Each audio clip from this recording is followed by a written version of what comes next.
આમ આદમી પાર્ટીના national joint secretary અને મહારાષ્ટ્ર રાજ્યના પ્રદેશ પ્રભારી ગોપાલભાઈ ઇટાલિયાએ એક અત્યંત ગંભીર મુદ્દા પર પ્રેસ કોન્ફરન્સ કરી હતી.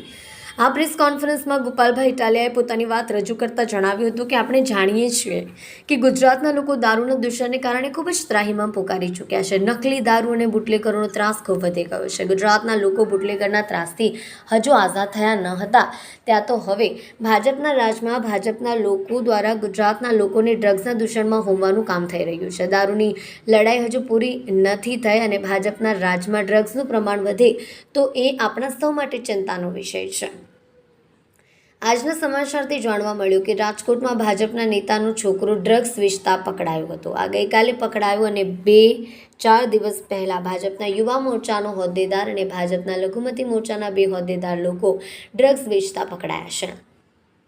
આ લોકોના ફોટા ગુજરાતના ગૃહમંત્રી હર્ષ સંઘવી સાથે પણ જોવા મળ્યા છે. આમ જોતા લાગી રહ્યું છે કે આગળ ગુજરાતમાં ડ્રગ્સ વેચવાનું ટેન્ડર ભાજપના નેતાઓએ લીધું છે.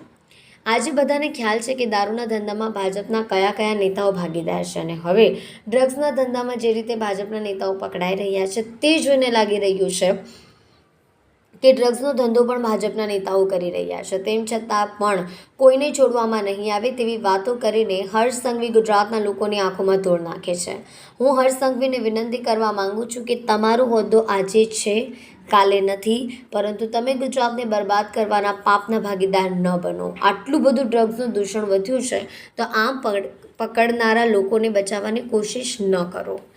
થોડાક દિવસ પહેલાં હર્ષ સંઘવીના ખાસ મિત્ર, પરિચિત અને પારિવારિક સંબંધો ધરાવતા એવા ભારતીય જનતા પાર્ટી યુવા મોરચાના હોદ્દેદાર વિકાસ આહિર નામનો એક ડ્રગ્સ માફિયો પકડાયો.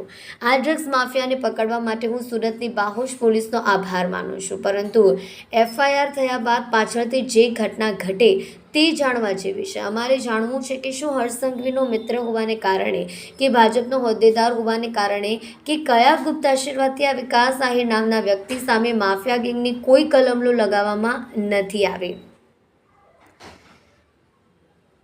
વિકાસ આહિર નામનો વ્યક્તિ માફિયા ગેંગ ચલાવે છે. તે ડ્રગ્સની ગેંગ ચલાવે છે, અપહરણની ગેંગ ચલાવે છે, લૂંટની ગેંગ ચલાવે છે, ખંડણી ઉઘરાવવાની ગેંગ ચલાવે છે. આ વ્યક્તિ પર 15થી વધુ FIR નોંધાયેલ છે.